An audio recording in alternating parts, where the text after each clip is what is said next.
Willie Janeway, the Executive Director of the Adirondack Council, is our guest at the Roundtable this week. Welcome, nice to have you back. Oh, nice, thank you. You've had a couple of weeks now to pore over the governor's proposed budget, all 500 pages or so. What's in it that you like? It's an impressive budget, as you said, 500 plus pages, but there's a lot of real pro-Adirondack proposals in there that we like. But what we like at a macro level is the vision it articulates for the Adirondack Park, this nationally significant treasure that's clean water and wildlife and wilderness and hamlets. And the vision part of the budget, which is really the state of the state that was delayed, articulates a vision of better protecting the backcountry, better investing in hamlet development, putting in millions, if not billions, for infrastructure, for things like broadband. So that's really good. When you get down into the details of the budget, we see a $10 million increase in the state's Environmental Protection Fund.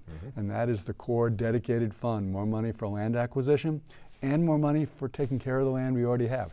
More money for invasive species and also more money for grants to communities to do smart growth planning. So there's a lot of positive there. There's a few issues that we're going to be working to try and fix in the legislature, but it's a very pro-Adirondack budget that Governor Cuomo put out. Let's pick up on some of those. The adding of the $10 million to the Environmental Protection Fund. Yes. You like that it would take it up to $172 million. Eventually, you'd like to get it up in the $200 to $300 million range long term. Our goal for this year is to get the Environmental Protection Fund restored to $200 million and eventually to $300. It was at $255 before the Great Recession hit, and it got cut way back. The fund is mostly paid for with revenue that the state gets from real estate transfer tax. And those revenues went down, so the fund had to go down. Those revenues are now in the state's fiscal plan for the next 5 years, proposed to exceed $1 billion. They've rebounded and hit new records. And so we say there's enough funding there to restore the Environmental Protection Fund all the way back up to $200 million and eventually get it to $300. Acquire more of the land, protect the water better, also better take care of the land, and better help communities be vibrant within the park. I was going to ask you about the priorities for that money. Yes. You'd like to see continued land acquisition. I also know for you that a big priority is clean water, that there's a lot of worry about all this talk about infrastructure and fixing roads and bridges, that people really need to pay attention to underground and sewers, and that there's real concern, especially among municipalities, that they don't have the money to do the critical infrastructure that they need to right now to make sure they have clean water. Well, and the clean water infrastructure is a big priority for us. One way to protect clean water is to protect the forests that filter the water, that filter the air, that give us the health that we get from the Adirondack North Country. The clean water infrastructure, the wastewater treatment plants, the wells, we have really small communities in the North Country that don't have the tax base to be able to finance those projects. So we at the Adirondack Council have been advocating for clean water infrastructure grants. The governor's budget proposal has $1.5 billion for economic development, for competition, and one of the eligible projects would be those types of clean water infrastructure. We were disappointed not to see it specifically dedicated for that. We're enthusiastic about the interest that many of our senators and representatives have in making sure that that is part of the equation. There's one part of the Environmental Protection Fund going up by $10 million is great. Unfortunately, that increase is not being paid for with the real estate transfer revenue, and it's using some green energy funds that are usually dedicated for clean energy, and that's part of fighting climate change. So we're actually saying, as the Adirondack Council, don't steal from one green fund for another. Keep that money in green energy, because that's important. Use the real estate transfer revenue to pay for the expanded Environmental Protection Fund. And then we have $5.4 billion in bank settlement dollars coming in. That's what the governor's proposing for infrastructure and some other projects. We and a lot of others want to see some of that dedicated for clean water grants here in the Adirondack North Country. Grants, because really towns and cities can't afford loans. Many of them are sort of handcuffed by the 2% property tax cap, so they just don't have the money to pay loans. The tax cap is part of it. There's still a lot of mandates they have to pay for. The state does have a program of providing loans to communities, and they can be as low as 0% interest. But if you have less than 1,000 people in a community, you still don't have the tax base. 10 million visitors a year benefit from the Adirondacks as visitors. Millions of New Yorkers benefit. There's a real logic and a history of all New Yorkers investing in clean water infrastructure up here in the Adirondacks. Are you somewhat disappointed? A lot of mayors and municipalities wish that more of that $5.5 billion in the bank settlement fund went directly to infrastructure. I mean, the governor did create the the competition, the 1.5 billion that some of the regions will be competing for. But I know there's disappointment that's been expressed that more of it wasn't dedicated directly to infrastructure. I'm more focused on the good, that the governor's proposing these bank settlement funds to be used for one-time capital and not put into something that would create a budget hole next year. Yes, we're disappointed there's not the dedication for clean water, but it's not just Willie Janeway, Adirondack Council environmentalist, advocating for that.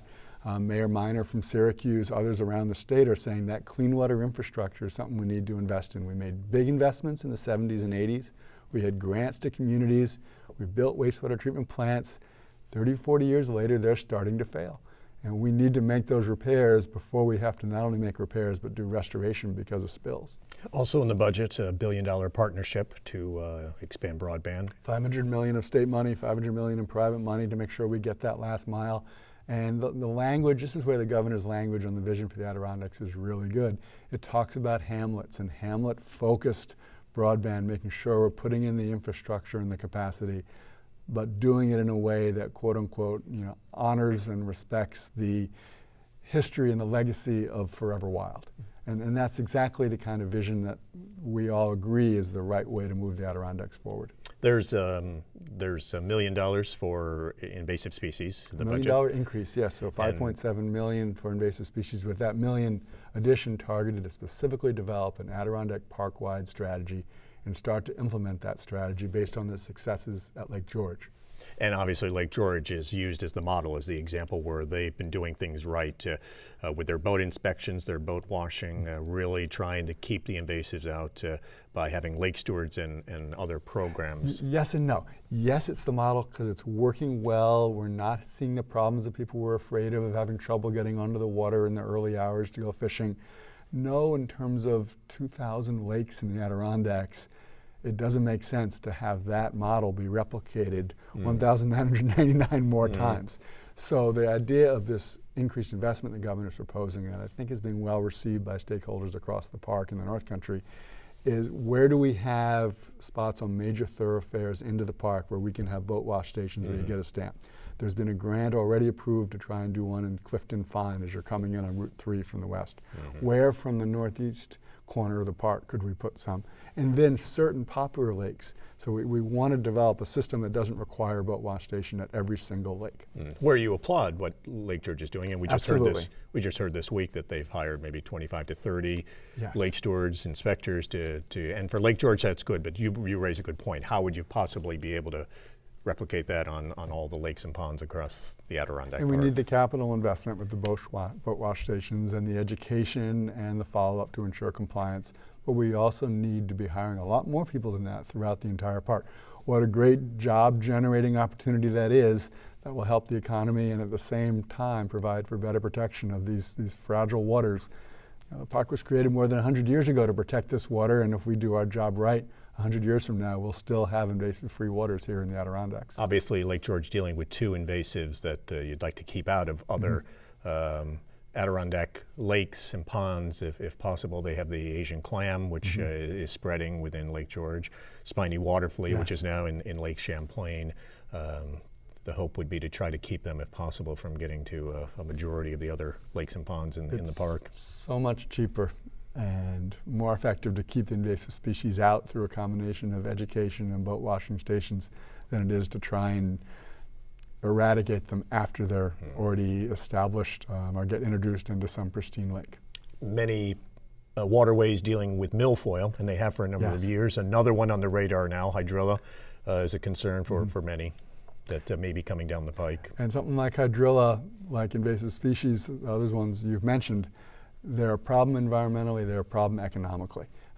Some non-native plants can come in or species and they don't have those problems. The ones we define as invasive species are where they have both the environmental and the economic negative impacts. And by focusing on that narrow slice, less than 5% of the non-native stuff that's coming in, we can also be a lot more cost effective and more protective. And while much of the focus is on the waterways, to the north there's the concern about the emerald ash borer, which is just across the border in Canada, and many fears that as soon as it jumps the St. Lawrence River into Franklin and St. Lawrence counties, that it will only be a matter of time before it then works its way into the park. Well, and we have a partnership there where there's obviously an interest on the part of our neighbors to the north to make sure that we try and control something like emerald ash borer.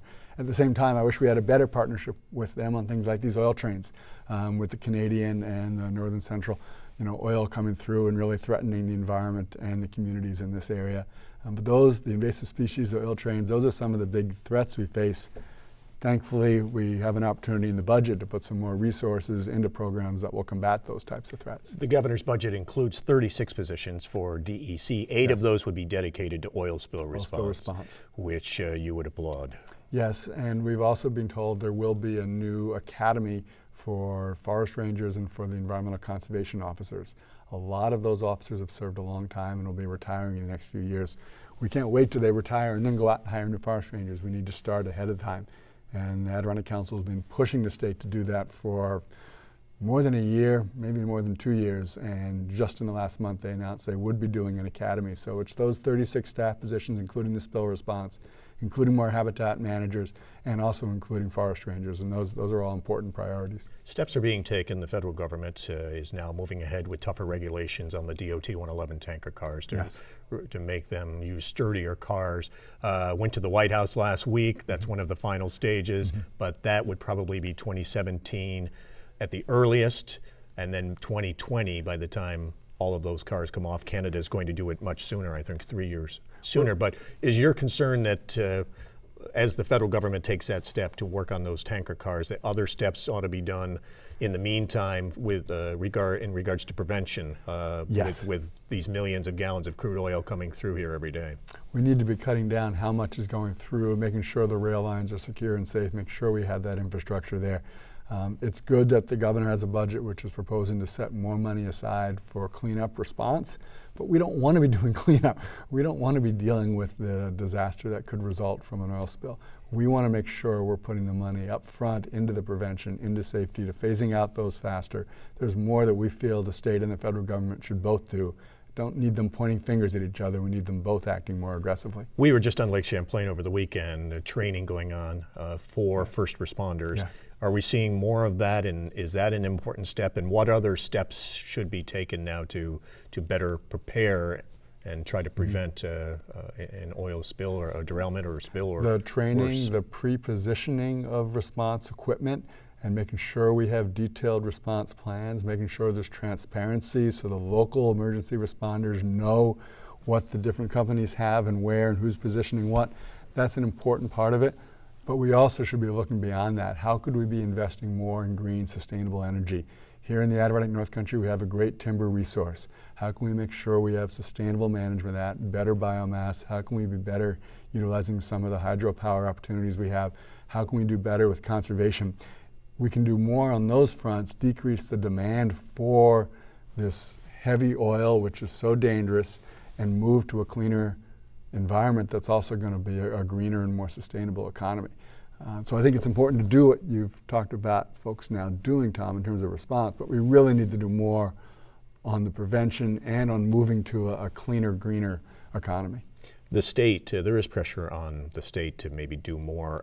The state was going to do an environmental impact study on oil trains, and I know that you and others were trying to get the state to include the Adirondack Park in that study. And they're looking at that, and we're working with them. And the governor does have a program, and there's things in the governor's statement and vision for the second term, the next 4 years, about investing more in renewable energies and being more effective there. But that's a place like in the budget on environmental issues, there's language about expanding the Environmental Protection Fund, and there's some details. In that area, we don't have a lot of the details that we would like to see, but that's the process in Albany. People are back in Albany. The brouhaha over the ethics and those things hopefully are now past us. And while they talk about ethics reform, which they do every couple of years, as you and I both know, they're also now sitting down with their sleeves rolled up and working out the details of the budget. And that creates an opportunity. The people in Albany represent the people who listen to your program and who live here in the North Country. And they will try to represent the interests of the constituents up here and make sure the final budget's even better than what was proposed. And when you talk about the final budget, obviously the governor puts out his wish list and its proposals that now have to go before lawmakers, and you mentioned a lot going on in Albany with the change in leadership in the assembly. But now the focus becomes turning those proposals into bills and law. And obviously that's the next step. You're hopeful that many of the proposals, much of the money put in the budget will end up actually being passed by the legislature. That's what we're hoping for, with especially the improvements on the clean water infrastructure needs. And the deadline is April 1st. Our new fiscal year starts then. And no one really knows whether or not we're going to have a budget on time this year. There's a lot of factors in play here. Moving parts, and yes. there's big education and transportation issues, and there's ethics reform issues. Right. So we'll be busy down in Albany representing the interests of the North Country to try and make sure that a good budget is done. That's more of a priority for us than having it necessarily be on time. And you talked about the governor's vision. Usually when they begin their second term, they'll sort of look out and Yes. talk in the state of the state about the vision. You are also part of a group that has put out its vision for the next several years, the blueprint for the Blue Line, and Yes. this is the Adirondack Common Ground Alliance. Yes. And what are some of the top priorities that are in that plan that you've put out that's sort of for the state and the lawmakers to look at and see what you folks see as priorities? Well, taking off my Adirondack Council hat and just commenting on the Common Ground Alliance, a very diverse alliance, coalition of different interests. And we should Sat mention a down. group of stakeholders working Yes. together for the good of the Adirondack Park, Yes. dealing with issues of some of the major problems that And the park's alliance facing. identified 15 specific requests that together were made to the leaders of Albany in 3 categories: on capital investments like broadband and clean water infrastructure, on operating investments like funding for staff, for forest rangers, and on policy issues, things like net metering, which could help incentivize greater investment in clean energy, renewable energies. So there was a detailed blueprint put together, much more policy detailed than it's possible to summarize in 32 seconds. But a lot of details, and it's really encouraging. When I talk to other people that are part of the alliance, they are very encouraged by how much the governor's language in his State of the State embraced many elements of that agenda. Some of the other major issues in Albany right now, Yes. the governor has announced that the ban on hydrofracking will continue in New York State. As those rules are being written, do you take part in that process, or do you closely watch how that's being done? Because I know there are some environmental groups that are concerned that waste from hydrofracking in Pennsylvania may be working its way across the border and ending up in landfills in New York. So the big question of actually having hydrofracking in New York State may have been settled, Yes. and the ban will continue. But are there concerns that some of that waste could still end up in the communities in the state? As the Adirondack Council, we're focused on the Adirondacks and the clean water from the Adirondacks, making sure it goes for good, healthy purposes. We work closely with partners, whether they be farming, business, real estate, environmental interests around the state. And a lot of folks breathed a huge sigh of relief when the governor made his decision on fracking, and that will now go forward. So we follow that, but we focus on the Adirondacks. And as things move forward, we have a chair of Environmental Conservation Committee in the Senate who is very pro-fracking, and we have a new chair, Steve Engelbright, in the Assembly, who is very much opposed. I think those two will be able to work together and make sure as we move forward, we move past that and look for more protective, resource-oriented policies, such as what we demonstrate to the rest of the state here in the Adirondacks. And you're optimistic, having those new leaders in their positions, that they may be good as far as a number of other priorities that you have? I know Chairman O'Meara in the Senate was a sponsor of the legislation that was passed last year on invasive species. And Steve Engelbright has been a long champion of environmental issues, who's made the time and effort to travel up to the North Country and be here. So unlike some members of the New York State Assembly, he's been here in the Adirondack North Country, and he knows what some of the issues are up here. So that makes me optimistic, but we will certainly be watching carefully because things can happen, and sometimes there's proposals to subdivide the backcountry forest lands. The Adirondack Park Agency just recently approved a 1,000-acre plus subdivision development. That distressed us. We opposed that. We supported changes to the project to really protect that forest land as whole, because that forest filters the water that we then depend on for our health, and it's critical that we protect that. 100 years ago, the Adirondack Park was established, and the Forever Wild Forest Preserve was established in part to protect our water here in New York State. And we have to make sure we honor that legacy moving forward. Is that another one of your priorities, is looking at a lot of the APA rules and regulations. A lot of people say they really date back to the 1970s. That's when they were written. They definitely date back to the 1970s. Trying to update them when it comes to a number of projects. For example, the Adirondack Club and Resort project, Yes. you had concerns about that, but in the end you ended up backing that project, which has now received the green light and is will now seek its other permits and move ahead. But there are other projects like the development you talked about in Fulton County that still raise red flags and concerns. And we have our budget priorities to make sure some critical lands get acquired and protected as wilderness, making sure there's more money to help hamlets have environmentally friendly, sustainable development. The Adirondack Club and Resort project, we supported parts of that. There are other parts we didn't like. We did not embrace and endorse or support the entire project, but it went forward. We recognized the Park Agency's authority to approve that, and now we're moving forward. And you're absolutely right, Tom. Besides our budget priorities, another major priority for us are the opportunity to update and get more new science, issues like invasive species and climate change, into the decision-making process of the Adirondack Park Agency when it looks at large subdivision and other development proposals, and also when it looks at management of state lands. And there seems to be an interest on the part of this administration to look at those issues and see if there's ways to update those rules, not to sort of rebalance environmental or economic, but really how do we get a synergy where we have better environmental protection and better, more vibrant communities at the same time.